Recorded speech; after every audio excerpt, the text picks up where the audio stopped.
Baik, pemirsa kami akan langsung mengajak Anda untuk melihat bagaimana pemerintah yang saat ini kembali membuka seleksi CPNS 2019. Kami akan ajak Anda untuk mengecek faktanya bersama rekan kami Dade Salampesi yang saat ini berada di Newsroom Metro TV. Dade, apakah pembukaan CPNS kali ini berlaku untuk seluruh Indonesia?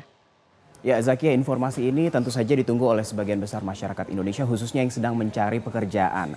Dan terkait dengan CPNS untuk 2018 lalu, Menpan RB mengklaim bahwa seleksi CPNS 2018 lalu adalah yang paling mulus dalam sepanjang sejarah. Selain itu, formasi terbanyak dalam sejarah yaitu 238.000 CPNS atau formasi. Saya akan mengajak Anda untuk melihat bagaimana dengan rencana seleksi CPNS 2019.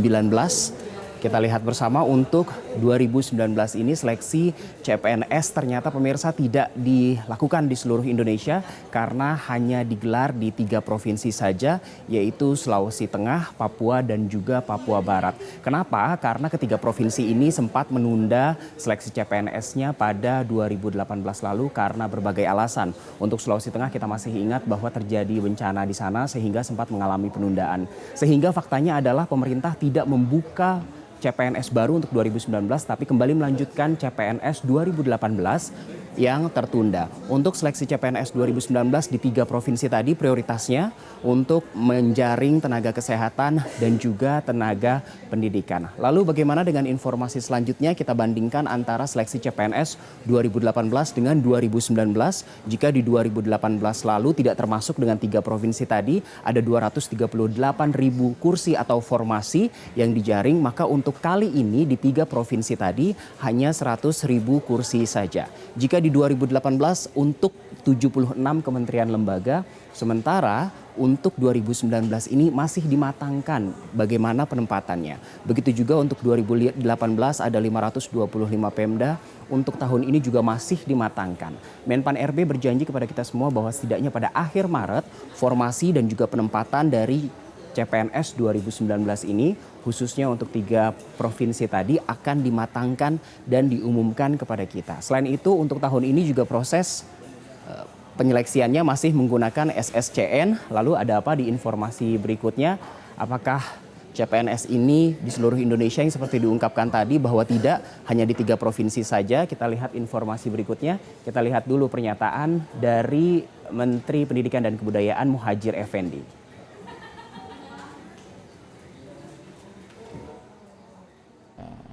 Nah, itu yang kita usulkan kepada Bu Menteri Keuangan agar nanti mereka ini bisa dipastikan bisa mendapatkan tunjangan minimum upah minimum regional UMR di masing-masing daerah, dan saya sebagai Menteri Pendidikan meminta supaya itu masuk di dalam anggaran APBN, DAU, tidak dibebankan kepada APBD.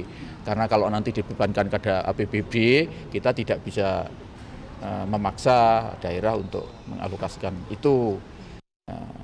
Baik, itu tadi pernyataan dari Menteri Pendidikan dan Kebudayaan Muhadjir Effendi. Kita langsung saja bahas topik berikutnya. Pemirsa, ada postur PNS dan juga jika CPNS ini usianya terbatas, maka ada alternatif bagi Anda yang sudah tidak bisa dalam kategori usia. Sebelum kita masuk ke alternatif tersebut, kita lihat dulu bagaimana postur PNS kita. Ini lebih tepatnya data 2017, yaitu untuk PNS pusat, PNS provinsi, PNS kabupaten, dan total PNS kita mencapai 4,228 juta yang terdiri dari 49,95% laki-laki dan 50,05 perempuan. Nah, seperti yang tadi saya bilang bahwa jika Anda usianya sudah terbatas untuk mendaftar menjadi CPNS, maka ada yang namanya P3K atau PPPK.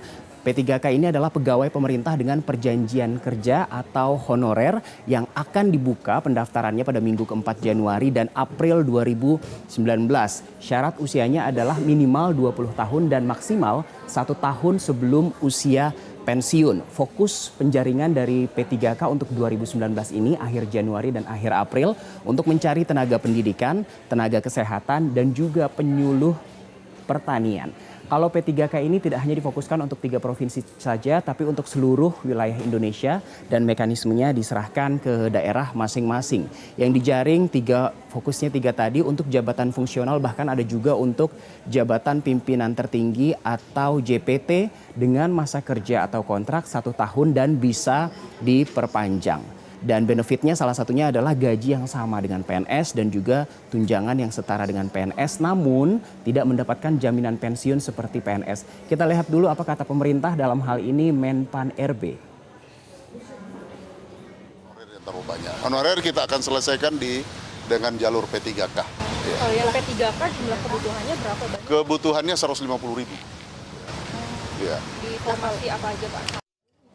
Ya, itu tadi kata Menpan RB bahwa untuk formasi P3K kebutuhannya mencapai 150.000 untuk seluruh Indonesia. Dan P3K ini menjaring tidak hanya profesional tapi juga diaspora Indonesia yang ada di luar negeri jika ingin kembali untuk mengabdi kepada bangsa negara, dan juga ex honorer yang ingin mendaftarkan diri kembali untuk mengabdi kepada negara.